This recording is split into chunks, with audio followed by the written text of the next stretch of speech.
The next concept is forces between the multiple charges. Okay, now last class ಅಲ್ಲಿ the force between the two charges, that is in case of the Coulomb's law ನೋಡಿ, ಎರಡು charge ಮಧ್ಯೆ ಯಾವ ರೀತಿ force ನ act ಆಗುತ್ತೆ.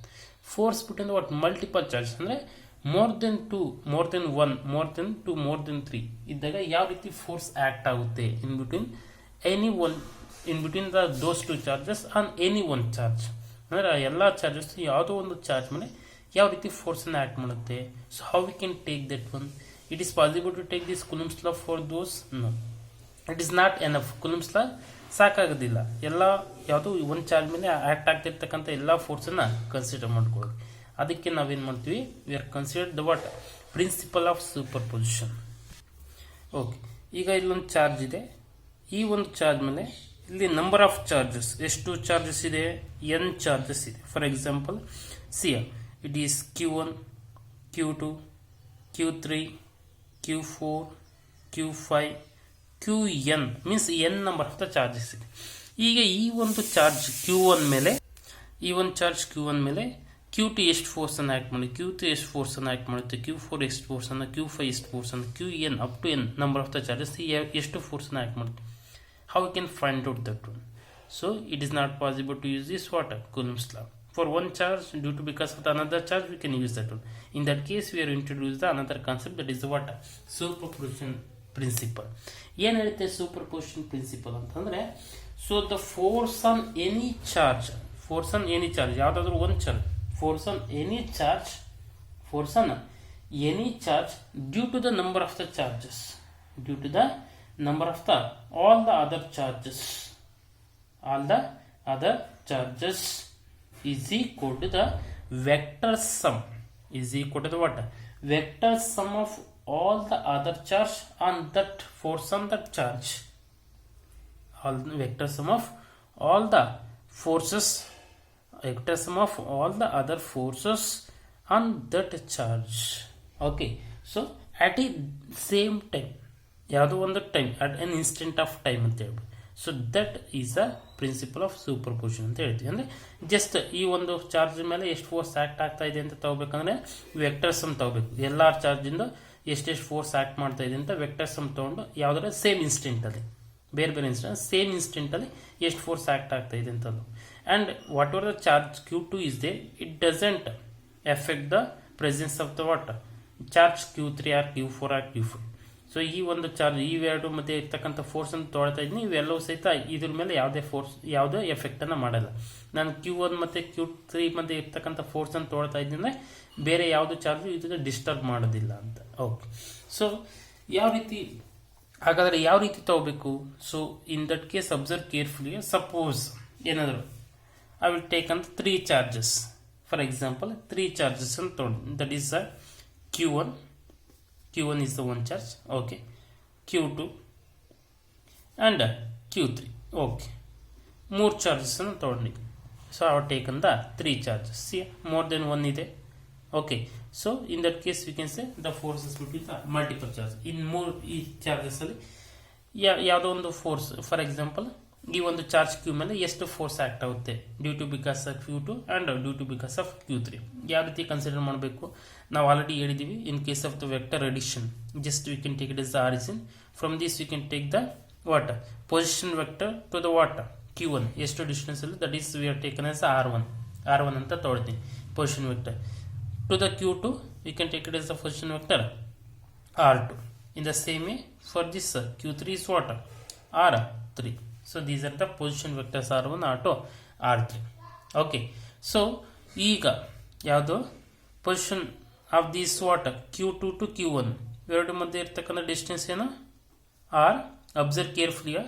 So R, whatever the thing is there, one R2 and 1 is there, you can take it as the what R21, because whatever the charges you have taken, those are the same charges. Okay, ನಮಗೇನು ಬೇಕು? ಈ ಒಂದು charge Q1 ಮೇಲೆ ಎಷ್ಟು force act ಆಗ್ತಾ ಇದೆ ಅಂತ ಬೇಕು. ಓಕೆ, ಸೊ Q2 ಏನು ಮಾಡುತ್ತೆ? ಈ ಕಡೆ ಫೋರ್ಸನ್ನು ಆಕ್ಟ್ ಮಾಡುತ್ತೆ. Okay, these will repel each ಅದರ. ಎಸ್ ಅನ್ ರಿಪಲ್ ಮಾಡುತ್ತೆ. ರಿಪಲ್ ಮಾಡುತ್ತೆ ಅಂದರೆ ಯಾವ ಕಡೆ ಇದೆ ಫೋರ್ಸ್? ಈ ಕಡೆ ಇದೆ. ಸೊ ಸಿಯ R21 ಏನು ಇಂಡಿಕೇಟ್ ಮಾಡುತ್ತೆ?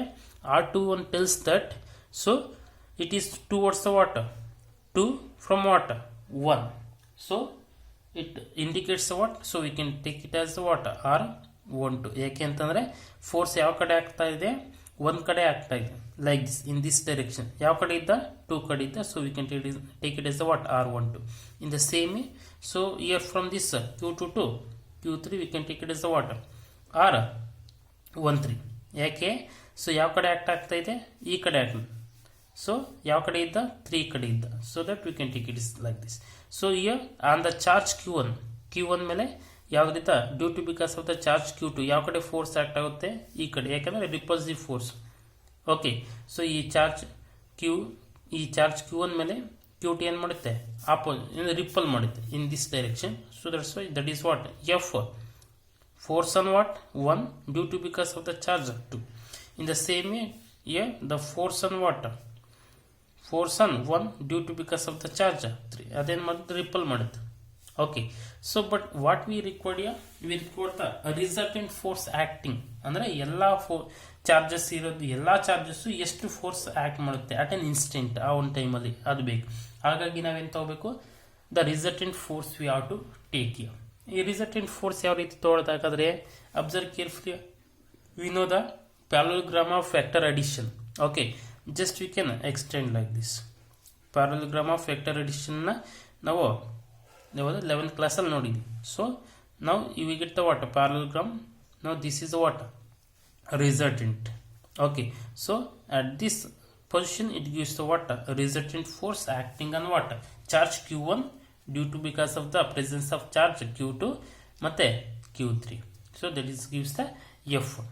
ಬಟ್ ನಮಗೆ ಗೊತ್ತಿದೆ ಆಲ್ರೆಡಿ ಕೂಲಂಬ್ಸ್ ಲಾ ಪ್ರಕಾರ. ಸೊ ಏನು ಗೊತ್ತಿದೆ, the force on charge Q1 due to because of the charge Q, force on charge 1 due to because of the charge 2 is equal to what, 1/4 x naught Q1 Q2 by R square. So R12 ಯಾವ direction ಆಗಿ, in the direction of what, 12, R12 cap, that indicates the direction. Okay, so ಅದೇ ರೀತಿ force on what, charge 1 due to because of the what, charge 3 ಇದೆ ಎಷ್ಟು force ಆಗಿದೆ, that is 1/4 x naught Q1 Q2 by what, R13 into R13 cap. Okay, ಈಗ ಏನು ಮಾಡಬೇಕು, ನಮಗೆ total resultant force ಬೇಕಂದ್ರೆ vector sum of the 2 forces we have to take. ಇಲ್ಲಿ 2 charges ಇದೆ, ಮೋರ್ ದೆನ್ ಇದ್ರೆ ಮೋರ್ ದೆನ್ ತಗೋಬೇಕು. So that the resultant force F is equal to what, F12 plus F13 ಅವರನ್ನು ಆ್ಯಡ್ ಮಾಡಿ. So what, according to the what superposition principle, the sum of the what all the forces, vector sum of all the forces you have to take. Therefore F is equal to ಏನಾಯಿತು, F1 ಅಂದ್ರೆ 1/4 x naught Q1 Q2 by R12 square into R12 cap plus again 1/4 x naught ಯಾವುದು F13 ಎಷ್ಟು, Q1 Q2 by R13 square into R13 cap. Okay, ಯಾವಾಗ 2 charges ಇದ್ದಾಗ, but it contains the multiple charges.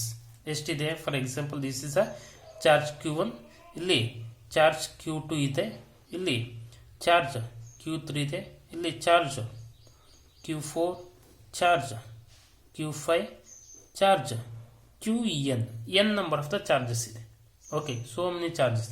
ಆಗೇನು ಮಾಡಬೇಕು, therefore the resultant sum, the vector sum of all the forces, vector sum of all the forces at a time due to n number of the charges, we are add up according to what, according to superposition principle. Okay, ಅದರ ಮುಖಾಂತರ add ಮಾಡೋಣ. So ಆಗೇನಾಗುತ್ತೆ, the resultant force F is equal to ಏನು ಆಗುತ್ತೆ F1 F.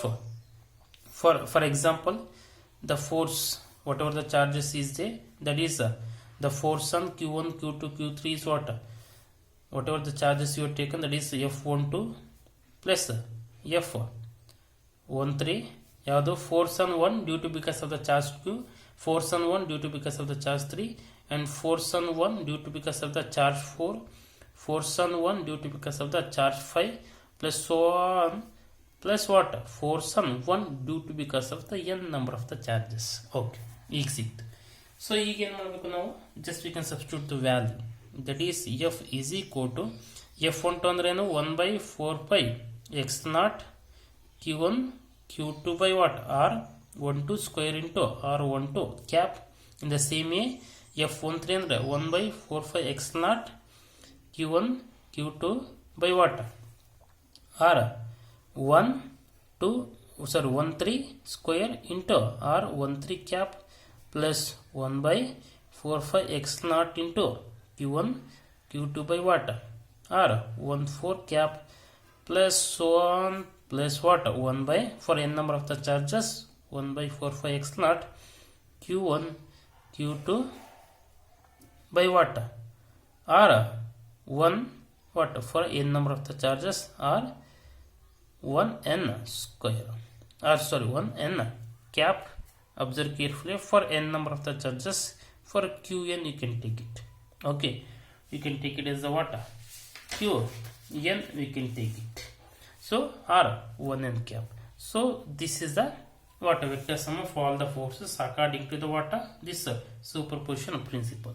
So we can write this a force on what, charge 1 you have taken is equal to, here what is the common here, so Q1 4 x0, in every term it is common, we can take it as the what, Q1 by 4 x0 outside.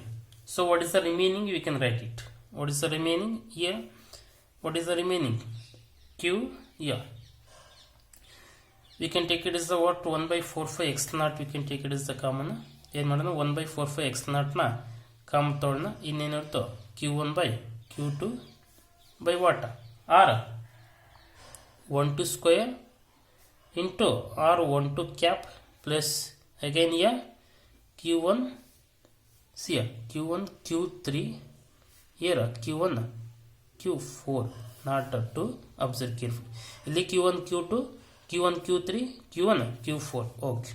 So now Q1 Q3 by R13 square into R13 cap plus Q1 Q4 by what, R14 square R14 cap plus so on what, plus Q1 Qn by what, R1n square into R1n cap, okay,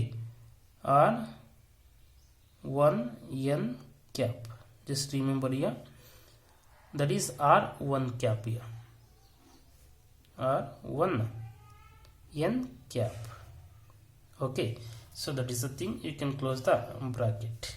So therefore from this what we can write, that is ಇದೆಲ್ಲ ಏನು ಮಾಡಿ F1 is equal to, ಇಲ್ಲೇನು common ಇದೆ ಎಲ್ಲದರಲ್ಲೂ ಸಹಿತನ, so Q1 common ಇದೆ, Q1 by 4 x0, ಇನ್ನು ಮಿಕ್ಕಿದೇನು Q2 by R12 square R1 cap like that.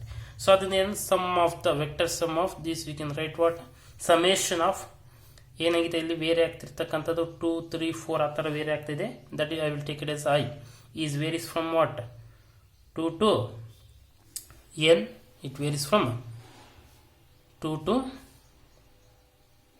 what, n, means up to what, n is there, ಇಲ್ಲಿ up to n ವರೆಗೂ ಇದೆ, so you can take I is equal to 2 to n into Qi, Q2 3 ಇದೆಯಲ್ಲ Qi by what, R 2 1 1 2 3 4 ಆ ಥರ ಇದೆ, that is I is equal to what, 2 3 4 like that, that is we can take it as a what, I square is there, in each we can put the square, so into R1 I cap. So this is the, we are expressed in terms of the what, vector sum. So by using a what, parallelogram of addition of the vectors, we get the resultant vector, the force acting on the what, one charge due to presence of the a number of the charges. Okay, ಆಗ ಎಷ್ಟಾಗುತ್ತೆ q1 by 4πx0 ಇಲ್ಲಿ. So if you can substitute ಯಾವುದು i is equal to 2 ಹಾಕು. Okay, we get q1 q2. i is equal to 3 ಹಾಕಿದರೆ q1 q3. i is equal to 4 ಹಾಕಿದರೆ q1 q4. i is equal to n ಹಾಕಿದರೆ so q1 qn. So ಎಲ್ಲವೂ ಸಹಿತ ನಮಗೆ ಸಿಗುತ್ತೆ presence of n number of the charges ಇದ್ದಾಗ. So this is the forces between the multiple charges. So ಈ ರೀತಿ ನಾವು ಎಷ್ಟು ಫೋರ್ಸ್ ಆಕ್ಟ್ ಆಗ್ತಿದೆ ಒಂದು ಚಾರ್ಜ್ ಮೇಲೆ due to presence of the number of the charges ಇದ್ದಾಗ ಒಂದು ಚಾರ್ಜ್ ಮೇಲೆ ಎಷ್ಟು ಫೋರ್ಸ್ ಆಕ್ಟ್ ಆಗುತ್ತೆ ಅಂತ by using the superposition principle you can find out this.